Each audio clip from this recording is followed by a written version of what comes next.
Let's have a look at some of the forces then.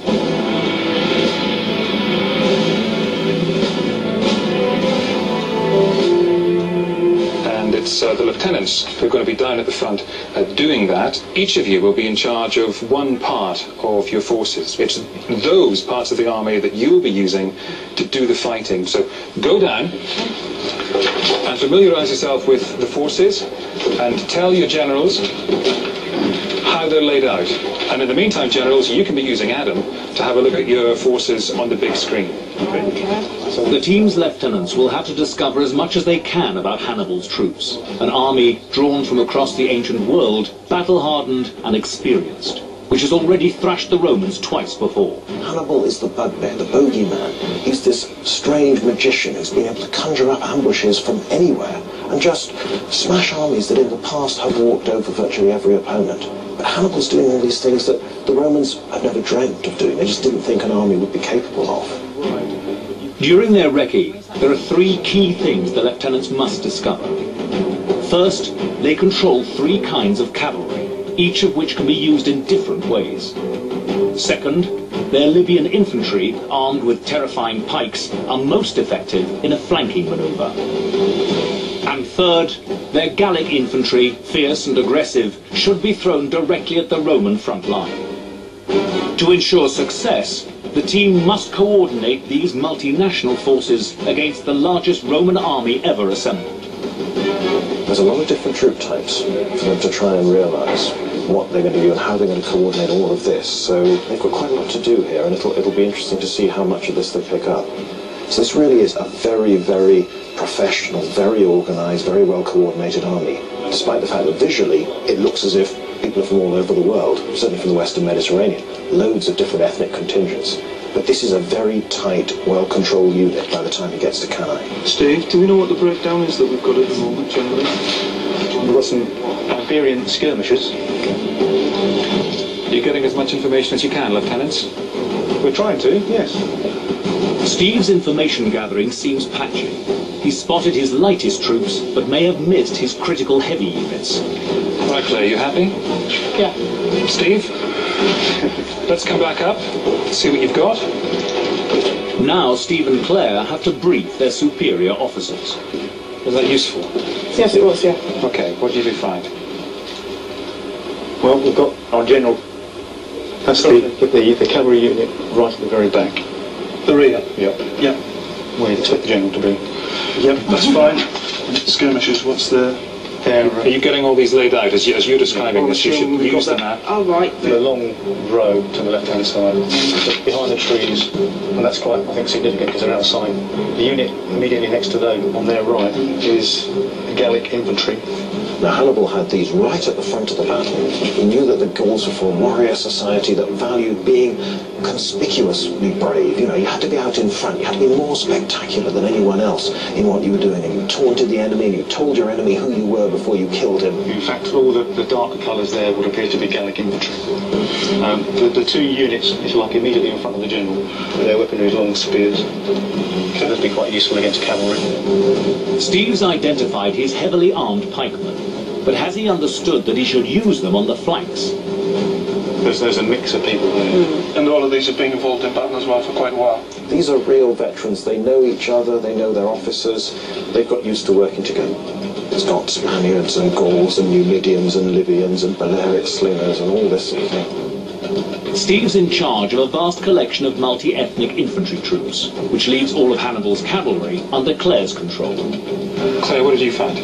I've got heavy cavalry. They are on horseback with long spears and full armour, and they've got like a medium range. And then there are three lots, as you can see, of Spanish cavalry. They've got short swords, light armour, they do have shields, they're very sturdy, and they're particularly good fighters. And then on the right hand side of them is the, I think, Numbar cavalry. Claire means the Numidian cavalry. What does that say? Bows and arrows, no armour. These have got the furthest range, but the least protection. Okay, you happy with your position? You did some great information gathering there. You're not surprised, are you? This is what you do for a living. But you need to know what you've got, don't you, and strengths and weaknesses. Believe me, it's impressive. It's impressive. I can help you a little further with some information about key troops. Again, I know you'll take careful note, and you'll use this when it comes to battle. First of all, the Libyan infantry. Libyan infantry, well trained and disciplined, armed with long spear and shield, capable of complex maneuvers. What are you learning from this? Capable of complex manoeuvres, so obviously tactically they could be extremely good in terms of the complexity of it. It's your modern day slangs. Yeah, it certainly looks like it, doesn't it? The Libyan heavy infantry that Hannibal's got with him, they're some of the best troops he's got. They're armed with long spears, and they were trained in something very much like the old phalanx formation used by Greek soldiers for a very long time. As long as the Libyans keep their cohesion, they're very hard to beat.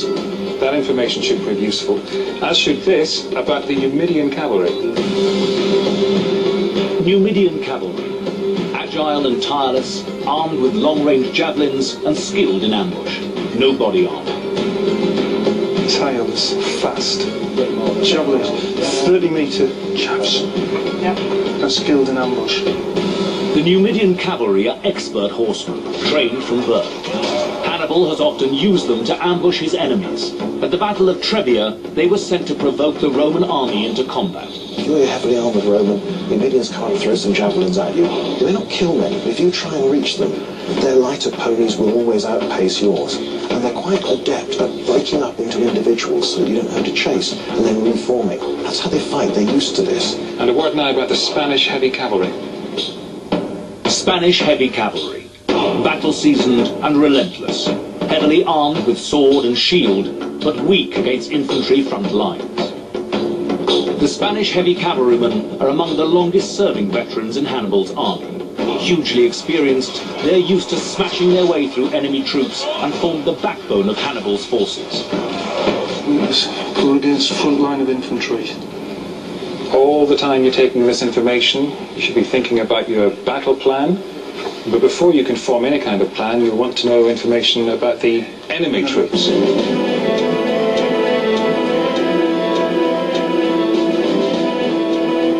This is the point where one of your lieutenants can go down to our technician on the left and find out more about the enemy. Okay, Claire? Off you go. And again, the generals, have a look at where the enemy are on the big screen. You might find that useful. Now the team are familiar with their own troops, it's time for them to take a look at their enemy.